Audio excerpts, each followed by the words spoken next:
ఇలా చేస్తూ ఉన్నప్పుడు మీకు వచ్చిన అప్రిసియేషన్స్ కానీ ప్లస్ ఏంటి మైనస్లు ఏంటి అనిపించింది? ఏ వీడియో తీసినా కూడా బాగుందనే చెప్తారు.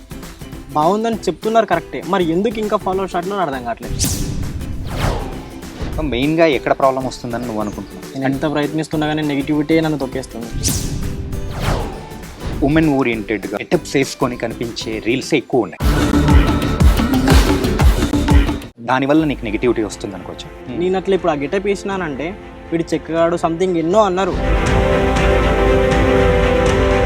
అంతగా నీకు అనిపించినప్పుడు ఎన్ని ఎందుకు అని చెప్పేసి పక్కకు తప్పుకొని పోవాలని అనిపించలేదా? వరంగల్లో ఒక ఆర్టిస్ట్ ఉన్నాడు, నేను చేయగలుగుతా, నన్ను గుర్తించాలని, నా గుర్తింపు తీసుకొని పోదామని ఇప్పటిదాకా నేను. మరి అట్లాంటప్పుడు నువ్వు ఎందుకు అంత బాధపడాల్సి వస్తుంది చెప్పు? ఈ చెల్లి మ్యారేజ్ అయినాక నాకు బర్డన్ ఎక్కువైంది. 25 years వచ్చినావు, దాన్ని పెళ్లి చేసినావు. ఎందుకు డాడీ ఎందుకు మాట్లాడింది? ఇద్దరికి పడదు. మీ డాడీ ఏమన్నా బొమ్మరిల్లు ఫాదర్ ఆ టైప్? ఫైనల్ నీ గోల్ ఏంది అనుకుంటున్నావు చెప్పు? ఒక విలన్ ఆర్టిస్ట్గా చూడాలనుకుంటున్నాను. నీ ఫేవరెట్ విలన్ ఆర్టిస్ట్ ఎవరు? నా పర్సనాలిటీ నన్ను నేను చూపెట్టాలనుకుంటున్నా. ఒక వీడియో చేయాలంటే ఎంత ఖర్చు అవుతుంటుంది? పుష్ప గెటప్ వేసిన దానికి 5,000 దాకా ఖర్చు అయ్యారు. Hi guys, welcome to I dream. నేను మీ చాణక్య. చాలామంది కూడా మూవీ ఇండస్ట్రీలోకి వచ్చిన తర్వాత నేనంటూ ఒక హీరోగా ఉండాలి, ఏదో ఒక క్యారెక్టర్స్ చేసుకుంటూ మరి ఒక పొజిషన్లో ఉండాలని కోరుకుంటూ ఉన్న వాళ్ళు చాలామంది ఉంటారు. కాకపోతే అందులో సక్సెస్ అయిన వాళ్ళు ఎంతమంది, మరి ఫెయిల్యూర్ అవుతున్న వాళ్ళు ఎంతమంది, అలాగే మరి ప్రయత్నిస్తూ అలాగే ఉండిపోతున్న వాళ్ళు ఇంకెంతమంది? ఇలాంటి వాళ్ళని మనం ఎంతోమందిని చూస్తుంటాం.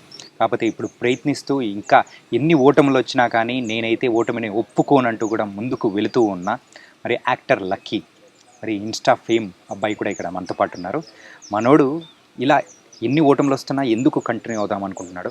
మనోడు మాటల్లోనే అడిగి తెలుసుకున్నాం. Hi lucky. హాయ్ అన్నయ్య. ఎలా ఉన్నావు? బాగున్నాను. ఏంటి సంగతి? చెప్పన్నయ్య. నీ మూవీ ప్రయత్నాలు కానీ యాక్టింగ్ ప్రయత్నాలు ఎలా జరుగుతున్నాయి?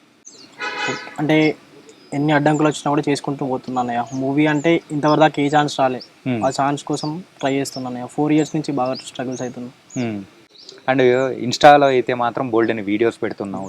ఎప్పుడైనా ఏదైనా ట్రెండింగ్లోకి వచ్చింది అంటే దాన్ని ఇమ్మీడియట్గానే చేసి పెట్టేయడంలో మాత్రం రెడీగా ఉంటున్నావు. ఇలా చేస్తూ ఉన్నప్పుడు నీకు వచ్చిన అప్రిసియేషన్స్ కానీ ప్లస్ ఏంటి మైనస్లు ఏంటి అనిపించింది ఏంటి? అంటే నేను ఏ వీడియో తీసినా కూడా బాగుందనే చెప్తారు. బాగుందని చెప్తున్నారు కరెక్టే, మరి ఎందుకు ఇంకా ఫాలోవర్స్ అట్లా అర్థం కావట్లేదు. దాంట్లో మైనస్ చెక్ చేసుకున్నా, ప్లస్ చెక్ చేసుకున్నా, అది అర్థం కావట్లేదు నాకు. మెయిన్గా ఎక్కడ ప్రాబ్లం వస్తుందని నువ్వు అనుకుంటున్నావు? వెనక నెగిటివిటీస్ పెంచటోళ్ళే ఎక్కువ ఉన్నారు అన్నయ్య. నేను ఎంత ప్రయత్నిస్తున్నా కానీ నెగిటివిటీ నన్ను తొక్కేస్తుంది. ఏం నెగిటివిటీస్ అంటే? నువ్వు ఎక్కువగా ఇప్పటివరకు చేసిన షో రీల్స్లో కానీ రీల్స్లో కానీ ఏం కనిపిస్తుంది అంటే ఉమెన్ ఓరియంటెడ్గా ఉన్న అంటే ఆ గెటప్స్ వేసుకొని కనిపించే రీల్సే ఎక్కువ ఉన్నాయి. అవును. మరి దానివల్ల నీకు నెగిటివిటీ వస్తుంది అనుకోవచ్చా? దానివల్ల ఏం లేదు. ఇప్పుడు లేడీ గెటప్స్ వేస్తున్నానంటే నన్ను చూస్తున్నారు, అవి ఎక్కువ వ్యూస్ వెళ్తున్నాయి. మినిమం నేను 100K కొడతా, లైక్స్ కూడా 4K 5K. నన్ను ఆ గెటప్లో కూడా నిన్ను చేయగలుగుతున్నాను అని గుర్తుపడుతున్నారు, అది నాకు చాలు. నేను అట్లా ఇప్పుడు ఆ గెటప్ వేసినానంటే వీడు చెక్కగాడు సంథింగ్ ఎన్నో అన్నారు, నేను అవన్నీ పట్టించుకోలే. నేను ఆ వ్యూస్, ఆ లైక్స్ని చూసే అంటే నా గెటప్లో కూడా నన్ను ట్రాన్స్జెండర్ లెక్క గుర్తుపడుతున్నారు అని ఇప్పటికి అనుకుంటున్నా. ఎందుకు అంటే ఆ వర్డ్ ఎందుకు వచ్చింది నీ మీద? అట్లా అన్నారు, వీడు ఏమన్నా ట్రాన్స్జెండరా, ఆడల వేషాలు వేస్తాడు. ఇంకా అంతగా నీకు అనిపించినప్పుడు ఎన్ని ఎందుకు అని చెప్పేసి పక్కకు తప్పుకొని పోవాలని అనిపించలేదా? లేదు, అస్సలు అనిపించలేదు. ఎందుకు నీకు అంత మోటివేషన్ ఇచ్చి మళ్ళీ చెయ్యాలనిపించడానికి గల కారణాలు ఏంటి? అంటే ఫస్ట్ ఎవరు ఎన్నో అంటారు, ఈ చోట వినేస్తా, ఈ చోట వదిలేస్తా. నేను ఒక గోల్ పెట్టుకున్నా, ఆ గోల్కి వెళ్తా. సరే, ఇప్పుడైతే మనం వరంగల్లో ఉన్నాము. వరంగల్లో ఉండి మన సినిమా ఇండస్ట్రీ అయితే మొత్తం హైదరాబాద్లో ఉంది. మరి అక్కడికి వచ్చి ప్రయత్నించకుండా ఇక్కడ ఉండి నీకు ఛాన్సెస్ రావాలి, ఇట్లా ఫాలోవర్స్ పెరగాలి అని అనుకుంటే పెరుగుతారనుకుంటున్నావా? అంటే అది కూడా ట్రై చేసినాను. అంటే హైదరాబాద్కి వెళ్ళినా, అంటే అక్కడికి వెళ్ళినా కూడా అక్కడ ఎక్కడ ఎవరెవరెవరు చెప్పిళ్ళు, వెళితే సైడ్ క్యారెక్టర్లకి వెనక నూకేస్తున్నారు. నేను నా ఇన్స్టాలో అది ఎవరు చూపించినా కూడా నా దగ్గర ఈ టాలెంట్ ఉంది, నేను వీడియోస్ తీసినానంటే అవసరం లేదు, నువ్వు వచ్చి చెయ్యానంటే అక్కడికి పోయిన తర్వాత బ్యాక్గ్రౌండ్లో నూకేస్తున్నారు. అదొక బ్యాక్గ్రౌండ్ ఆర్టిస్ట్ లెక్కనే నాకు ముద్ర పడిపోతుంది. అందుకే నేను హైదరాబాద్ దాకా వెళ్ళట్లేదు. చాలామంది కూడా ఎవరైతే కొంతమంది ఇప్పుడైతే టాప్ స్టార్స్గా ఉన్నారో వాళ్ళు బ్యాక్గ్రౌండ్ ఆర్టిస్టులుగా చేసి వచ్చిన వాళ్ళే, అది నీకు గుర్తుందా? గుర్తుంది. మరి అలాంటిది నీకు చేయడానికి ఏం తప్పైంది? నేర్చుకునే ఎక్కడో ఒక చోట ఏదో ఒక అవకాశం అనేది వస్తుంది కదా. అంటే మరీ స్క్రీన్ మీద కూడా చిన్నదైనా ఇట్లా ఇట్లా కనబడ్డా చాలా అనిపిస్తుంది నాకు. డైలాగ్ లేకున్నా పర్లేదు, స్క్రీన్ మీద చిన్న కనబడ్డా చాలు, మొత్తం ఎక్కడో అది. కానీ నీకు విషయం చెప్పనా, ఏంటంటే మనం ఎన్ని చేసినా ఏం చేసినా కానీ కొంతమంది లెగసీ ఉన్న మనవాళ్ళు కొడుకులు కూడా సో బ్యాక్గ్రౌండ్ ఆర్టిస్టులుగా చేసి అక్కడున్న ఎన్విరాన్మెంట్ని నేర్చుకొని వస్తున్నారు. అవును. మరి అది నువ్వు ఒక పాజిటివ్గా తీసుకోవచ్చు కదా. మరి అట్లా ఎందుకు తీసుకెళ్ళిపోతున్నావు? అంటే అట్లా వెళ్ళినా అన్న, చాలా వెళ్ళిన బ్యాక్గ్రౌండ్లో చేసిన, కానీ అక్కడ నాకేం అనిపిస్తలేదు. ఇప్పటి వరకు ఎన్నిసార్లు అట్లా చేసావు అనుకుంటున్నావు చెప్పు? ఒక 3-4 మూవీస్ దాకా బ్యాక్గ్రౌండ్ ఆర్టిస్ట్గా వెళ్ళిన అన్న.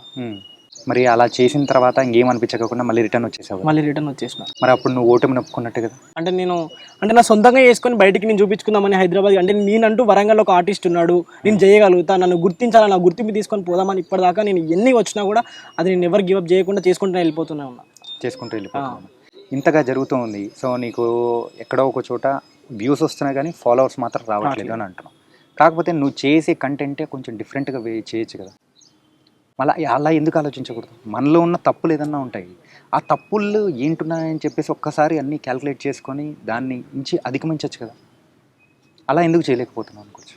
అంటే ఇప్పుడు నార్మల్గా వేరే కంటెంట్ కూడా చేయొచ్చు అన్న. అంటే లైక్ ఎట్లా అంటే డైలాగ్ వెర్షన్లో అట్లా కూడా చేయొచ్చు, కానీ దాంట్లో మనమంతా ఫ్లూయెంట్గా చేసి యాక్టింగ్ కనబడదు కదా అని నా ఇంటెన్షన్.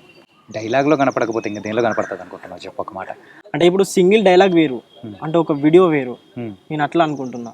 దాని బదులు అంతెందుకు, వరంగల్ నుంచే బోల్డ్ ఎంతమంది సొంతంగా ఓన్ కంటెంట్ క్రియేట్ చేసుకునే వాళ్ళు బోల్డ్ ఎంతమంది ఉన్నారు కదా. సో వాళ్ళందరికీ ఫాలోవర్స్ వ్యూస్ వస్తున్నప్పుడు నీకు రాకపోవడానికి రీజన్ ఏంటి? అదే ఏం అర్థం కావట్లేదు అన్న నాకు. మళ్ళీ నువ్వు చేసే దానిలో కొత్తదనం అనుకోవచ్చు కదా. మరి నువ్వు ఎక్కడ అంటే నువ్వు చేస్తున్న దాంట్లో తప్పు ఎక్కడ దొరుకుతుందో అనేది నువ్వు ఆలోచించావు ఎప్పుడైనా? ఆలోచించిన అన్న. ఏం ఆలోచించావు, ఏమొచ్చింది అనుకున్నావు? అంటే ప్రతిదీ, అంటే నేను ఇప్పుడు 4 years అవుతుంది కష్టపడి, అంటే 2 years, అంటే నేను ప్రతి మెట్టు 4 yearsలో ప్రతిదీ ఇంక్రిమెంట్ చేసుకుంటూనే వచ్చిన. ఓకే. సో ఇంక్రిమెంట్ చేసుకుంటూ వస్తున్నా కానీ నీకు ఫస్ట్ పేజ్ అనేది స్టార్ట్ చేసిన తర్వాత నీకు ఎంతమంది వ్యూవర్స్ చూసేవాళ్ళు అప్రాక్సిమేట్? 300-400. ఇప్పుడు ఎంతమంది ఉన్నారు? 10K 20K ఉన్నారు. 20Kకి ఆ 300 మెంబర్స్కి ఎంత డిఫరెన్స్ ఉంది? చాలా డిఫరెన్స్ ఉంది. నువ్వు డెవలప్ అయినట్టే కదా? డెవలప్ అయినట్టు. మరి అట్లాంటప్పుడు నువ్వు ఎందుకు అంత బాధపడాల్సి వస్తుంది చెప్పు? డెవలప్ అవుతున్నావు కదా. అంటే ఎందుకు బాధపడాల్సి వస్తుంది అని అంటే, ఇప్పుడు 25 years వచ్చినాయి. అవును. ఇంట్లో ప్రెజర్, చదువుకున్నావు కదా, జాబ్ చేసుకో, ఎందుకు నీకు ఇది అవసరమా, అందరికీ సెట్ అయినట్టు నీకు సెట్ కాదు, ఇంకెన్ని సంవత్సరాలు కష్టపడతావు, అవసరం లేదు, పోయి పని చేసి జాబ్ చేసుకోపో, అవసరం లేదు నీకు, ఇవన్నీ వదిలేసాయి, లేకపోతే ఇంట్లోకి వెళ్ళి. ఇట్లా బయటికి వచ్చిన 3 months సఫర్ అయినా మళ్ళీ నేనే బాధపడ్డా, మళ్ళీ నేనే వెళ్ళిన ఇంటికి. ఒకటే చెప్తున్నా, నీకు 25 years వచ్చాయి ఇప్పటి వరకు, నేను అంటే ఏం చేయలేకపోతున్నానని చెప్పేసి నువ్వు అనుకుంటున్నావు. బయట హైదరాబాద్లో కృష్ణానగర్ వీధులలో కానీ ఎక్కడైనా కానీ ఎంతమంది సో 35 ఏళ్ళు 40 ఏళ్ళు వచ్చినా కానీ స్టిల్ ఇంకా ప్రయత్నిస్తున్నారు. వాళ్ళని ఎందుకు ఇన్స్పిరేషన్గా తీసుకోలేకపోతున్నావు చెప్పు? ఒక జాబ్ చేసుకుంటూ ఇంకో పక్క ప్రయత్నం అనేది చేయొచ్చు కదా. మరి అది ఎందుకు ఆలోచించలేకపోతున్నాను? 2 మేనేజ్ చేసుకోలేవా? ఎందుకు ఏడుస్తున్నావు చెప్పు? రీజన్ ఏంటి? బ్యాలెన్స్ కావట్లేదు అన్న. బ్యాలెన్స్ ఎందుకు కాదు చెప్పు? ఎందుకంటే ఇప్పుడు స్టడీ ఉంది, మళ్ళీ జాబ్, ఇది ఫస్ట్ ఈ 2 బ్యాలెన్స్ చేసుకుంటున్నా. స్టడీ ఉన్న ఇది యాక్టింగ్, మళ్ళీ జాబ్ అంటే నాకు టైం సరిపోవట్లేదు. సో నువ్వు బాధపడుతున్నావు ఏంటంటే, ఒక పక్క చదువు ఉంది, ఇంకో పక్క జాబ్ చేయాలి, ఒక ఫ్యామిలీని సాటిస్ఫై చేయాలి, దాని పక్క అంటే నీ ప్యాషన్ని చేసుకోవాలనుకున్నావు. నీకు ఒక విషయం చెప్పనా, హీరో సత్యదేవ్ గారు సో ఆయన సాఫ్ట్వేర్ జాబ్ చేస్తూ సో ఆయన ప్యాషన్ పెట్టుకున్న దాన్ని కూడా 2 బ్యాలెన్స్ చేసుకుంటూ సో ఒక దానిలో సక్సెస్ అయిన తర్వాత సాఫ్ట్వేర్ జాబ్ని వదిలేశారు. అది తెలుసా? తెలుసు. అలాంటి ఇన్స్పిరేషన్ ఎందుకు తీసుకోవాలి? ఏంటంటే మనం ఎప్పుడు ఫెయిల్యూర్స్ కదప్పా, ఫెయిల్యూర్స్ అనేది మనం చెప్పుకుంటూ ఉంటే ఇలాగే ఉండిపోతాం అన్నమాట. అండ్ నీకు యాక్టర్ అవ్వాలని మెయిన్గా ఎప్పుడు అనిపించింది, ఎందుకు అనిపించింది చెప్పు? అంటే Bigg Boss season Akhil sir తక్కువ ఉన్నాడు కదా, అప్పుడు ఎందుకో రీసెంట్గా అందరు బిగ్ బాస్ అంటే నేను ఎప్పుడు సోషల్ మీడియా ఇన్స్టాగ్రామ్లో ఎక్కువ ఉన్నప్పుడు బిగ్ బాస్ అనేది అఖిల్ అన్నకి ఒకసారి, ఎందుకంటే ఆయన నన్ను చూసుకున్నా, అంటే లైక్ హెయిర్ కటింగ్ కానీ ఈ బాడీ మీద టాటో కానీ సంథింగ్ అట్లా మొత్తం ఎందుకో ఆయనను చూస్తే నన్ను నేను చూసుకున్నట్టు అనిపించింది. అన్నలాగానే ఎందుకు ట్రై చేయొద్దు అంటే అన్న మొత్తం అట్లా మిగిలిపోయి డైరెక్ట్గా ఎట్లా అంటే డిగ్రీ నుంచి మొత్తం నేను ఒక యాక్టర్ అవ్వాలని మొత్తం ఇక రీల్స్ చేసి స్టార్ట్ చేసిన. ఫస్ట్ 300, 400, 500, 1000, 1600, 1000 అట్లా వెళ్తూ వెళ్తూ వెళ్తూ అట్లనే నాకు ఇదే చేస్తా అనేసి గట్టిగా పట్టుబట్టిన. 1 year చేసిన. 1 year చేస్తే ఓకే రెస్పాన్స్ మంచిగానే వస్తుంది, నేను ఎందుకు ట్రై చేయొద్దు నాకు అనిపిస్తుంది కదా. అంటే జాబ్ అప్పుడు నార్మల్గా క్యాటరింగ్లోకి వెళ్ళేది, అది బంద్ చేసిన. అది బంద్ చేసి స్టడీ మీద కాన్సన్ట్రేషన్ చేసిన. అట్లీస్ట్ 2 బ్యాలెన్స్ చేసుకుందామని ట్రై చేసిన. ఇప్పటికీ 2 బ్యాలెన్స్ చేసుకుంటేనే నేను యాక్టింగ్ చేస్తున్నా. చాలామంది కూడా నీలాగే వచ్చి సో 2 కాదు 3 ప్రొఫెషన్స్ కూడా బ్యాలెన్స్ చేసుకుంటూ వచ్చి ఒక్కొక్క అసిస్టెంట్ డైరెక్టర్గా చేసుకుంటూ హీరోస్ అండ్ యాక్టర్స్ అయిన వాళ్ళు ఎంతోమంది ఉన్నారు కదా. సో నువ్వు ఇంట్లో వాళ్ళని సాటిస్ఫై చేయాలి అని అనుకుంటే ఆ విధంగా ట్రై చేయి. అండ్ ఫైనల్ నీ గోల్ ఏంది అనుకుంటున్నావు చెప్పు. అంటే నిన్ను నువ్వు ఎలా చూసుకోవాలనుకుంటావు? ఒక విలన్ ఆర్టిస్ట్గా చూడాలనుకుంటున్నా. విలన్ ఆర్టిస్ట్, నీ ఫేవరెట్ విలన్ ఆర్టిస్ట్ ఎవరు? ఇప్పుడు అది ఎందుకంటే జస్ట్ నార్మల్గా డార్లింగ్, ఏంటంటే ఒకరిని మనం అనుకున్నామంటే సో వాళ్ళలా నేను అవ్వాలి అని చెప్పేసి ఒక విజన్ అనుకుంటాం కదా, అలా ఎవరిలాగా ఉండాలనుకో, నన్ను నీలాగా నా పర్సనాలిటీ నన్ను నేను చూపెట్టాలనుకుంటున్నా, వేరే వాళ్ళకి అనుకోలే. ఓకే, కొత్తగా నన్ను నేనే బిల్డప్ చేసుకోవాలన్న విలనిజం అనేది అనుకున్నా అంతే. కొత్తగా నేను మరి అట్లాంటప్పుడు ఆ టైప్లో ఓన్ కంటెంట్ అనేది ఓన్ కంటెంట్ చేసిన ఇన్స్టాగ్రామ్లో. ఓన్ కంటెంట్ రీల్స్ ఉంటాయి, ఓన్ కంటెంట్ ఉంటాయి. ఓన్ కంటెంట్ అనేది క్రియేట్ చేసుకుంటున్నావు. అలాగే ప్రయత్నిస్తే ఇంకా వస్తుంది కదా. అండ్ ఫైనాన్షియల్గా నువ్వు సఫర్ అవుతున్నా అని చెప్పేసి అని అన్నావు కదా. సో అంటే ఇంట్లో ఫైనాన్షియల్లీ ఎలా ఉంటుంది ఏంటి? ఇంటికి ఎట్లా అంటే ఇప్పుడు 2 years అవుతుంది నాది నేనే చూసుకుంటున్నా. అంటే ఇంట్లోకి నేను ఏమి ఇవ్వట్లేదు, ఇంట్లో నేను ఏం అడగట్లేదు. అంటే ఇంట్లో అంటే మదర్ ఫాదర్ కానీ వాళ్ళు ఏం చేస్తూ ఉంటారు ఏంటి? Daddy daily wages worker, okay. Mummy ఇంట్లో హౌస్ వైఫ్. చెల్లి మ్యారేజ్ అయింది. చెల్లి మ్యారేజ్ అయినాక నాకు బర్డెన్ ఎక్కువైంది. 25 years వచ్చినావు, దాన్ని పెళ్లి చేసినావు, అప్పు అయింది. డాడీ ఇన్ని రోజులు కష్టపడతాడు, ఇప్పటికి 20 years అవుతుంది. నువ్వు కూడా ఇట్లనే చేస్తే ఇల్లు ఇట్లా పైకి వస్తుంది. ఉన్నది ఒకే ఇల్లు, అది కూడా అమ్మాయమంటావా?